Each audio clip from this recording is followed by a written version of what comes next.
কলকাতা যারা এই গুলি করে তো ক্রিমিনালরা তো সব সময় এই জিনিস ব্যবহৃত চিন্তা করবে। তা আমরা এই ক্রিমিনালদের এগেনস্টে কী ধরনের ব্যবস্থা নেওয়া যায় আমরা সেই ধরনের ব্যবস্থা নিব। আপনারা আমাদের অ্যারেঞ্জমেন্ট দেখছেন, এখানে প্রায় ৩৫,০০০ মুসল্লি এখানে ঈদের জামাতে শরিক হন।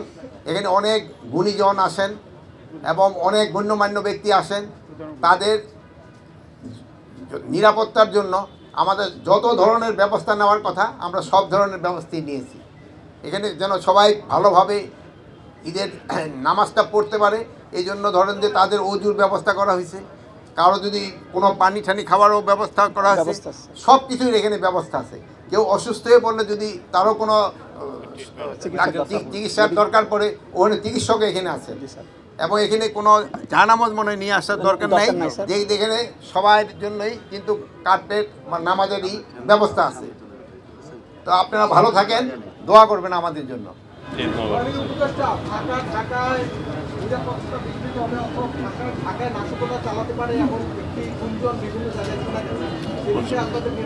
শোনেন, গুঞ্জন সবসময় গুঞ্জনই থাকে। আমাদের নিরাপত্তার কোনো অভাব নেই এবং কোনো নাশকতা হওয়ার কোনো আশঙ্কা নেই।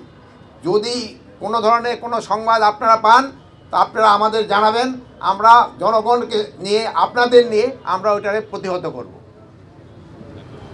মাননীয় উপদেষ্টা, আমরা দেখেছি যে একটা পক্ষ গুজব ছড়িয়েছে যে কলকাতায় ইফতার পার্টিতে একটি দল আওয়ামী লীগের নাম উল্লেখ করেছে যে তারা নাশকতার পরিকল্পনা করেছে সেই ইফতার পার্টি থেকে আওয়ামী লীগের বিভিন্ন সদস্যরা।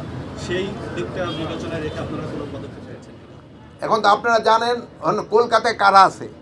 কলকাতা যারা এই গুলি করে তো ক্রিমিনালরা তো সব সময় এই জিনিস ব্যবহৃত চিন্তা করবে। তা আমরা এই ক্রিমিনালদের এগেনস্টে কী ধরনের ব্যবস্থা নেওয়া যায় আমরা সেই ধরনের ব্যবস্থা নিব। আপনারা সবাই ভালো থাকেন, দোয়া করবেন। আল্লাহ হাফেজ। আপনার জন্য ঈদের শুভেচ্ছা এবং অগ্রিম ঈদ মোবারক।